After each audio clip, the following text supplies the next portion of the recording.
Dear learners, welcome you all to the lesson on financial evaluation of supply chain decisions. I would be presenting the lesson on 3 videos.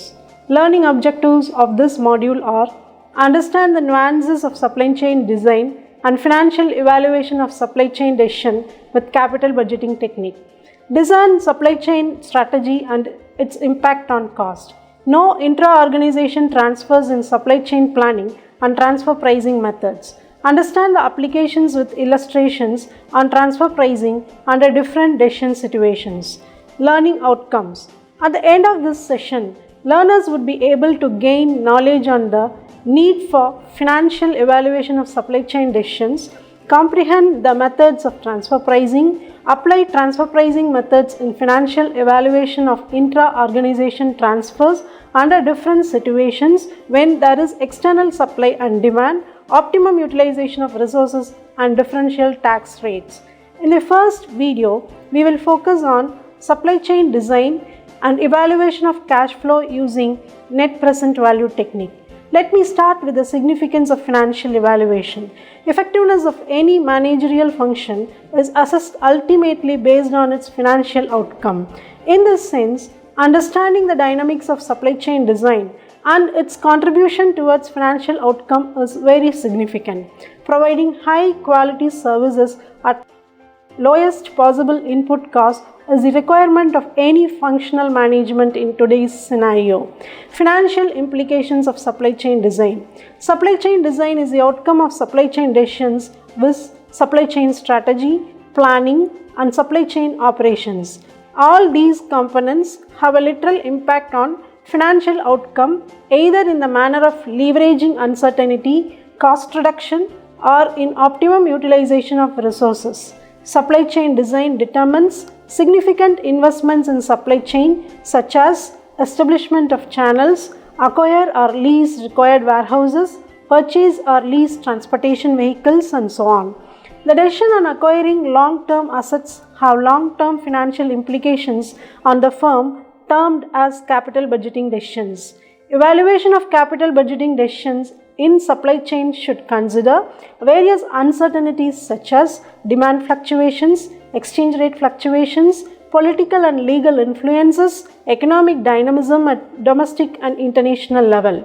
These factors have a significant impact on cash inflow of any project. So, an in-depth evaluation of cash flow analysis is essential. Determination of cash flows.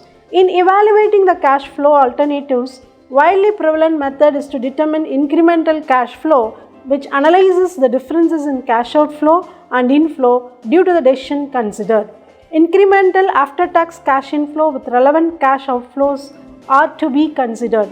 Further, tax effects, effects on other projects, effect of indirect expenses, and effect of depreciation determines the cash flow of the decision.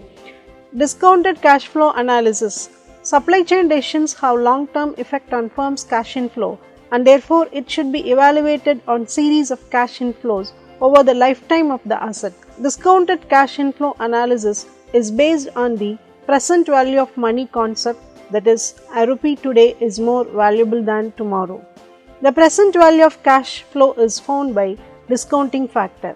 If a rupee is invested today and earn a rate of return K over the next period, an investment of rupee 1 will result in 1 plus K rupees in the next period. An investor may not find the difference in receiving rupee 1 in the next period or rupee 1 by 1 plus K in the current period.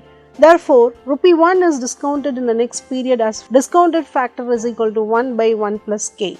Considering the rate of return, discount rate, hurdle rate, or opportunity cost, initial cash outflow, the present value of future cash flows or cash inflows, that is C1 to CT over the subsequent periods, and a rate of return K, salvage value, and working capital recovery at the end of the period, the NPV on the cash flow stream is given by NPV is equal to T equal to 1 summation n C1 by 1 plus K to the power of n plus salvage value of nth period and working capital recovery at the end of the period divided by 1 plus K to the power of n minus cash outflow at the initial period.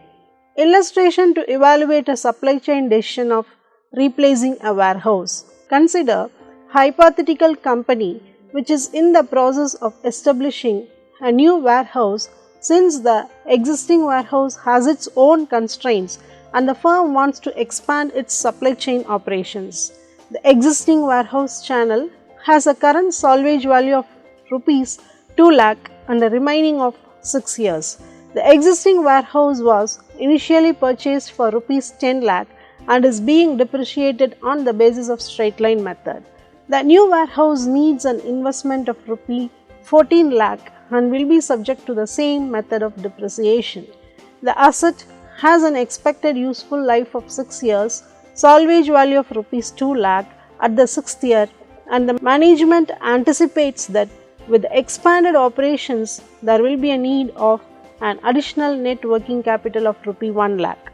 The new warehouse will allow the firm to expand current operations and hereby increase annual revenues by rupees 4,96,000 after 30% variable cost ratio. Fixed costs excluding depreciation is predicted to remain unchanged. The corporate tax is 35% and its cost of capital is 10%. Financial evaluation whether to replace existing warehouse. Incremental cash outflows considering the cost of the new machine, the additional working capital required and the salvage value of existing warehouse is found to be rupees 13 lakh. Determination of incremental cash flow after tax. Incremental cash flow after tax considering the tax and depreciation is found to be 3,92,400. Determination of net present value. Net present value is found to be positive of rupees 5,77,902 considering the cash flow after tax for the 6 years and salvage value at the end of the 6th year and working capital recovery at the end of the 6th year. The analysis shows positive NPV for the proposal of establishing a new warehouse, concluding not to promote, and it is found to be conducive to establish the new warehouse in due course of the business to overcome the present constraints of existing warehouse. In the above analysis, the major determinants of decisions are cash outflows and cash inflow, which subsequently affects the decision. Cash inflows are subjected to incremental benefit and operating cost. Cost factors obviously are influenced by major strategies in a supply chain. Systematic evaluation of supply chain decisions which affects long-term distribution system of the organization would reduce future uncertainties and overcome loss due to wrong long-term decisions. Let us discuss in the next video on supply chain strategy and cost and intra-firm transfers and transfer pricing methods.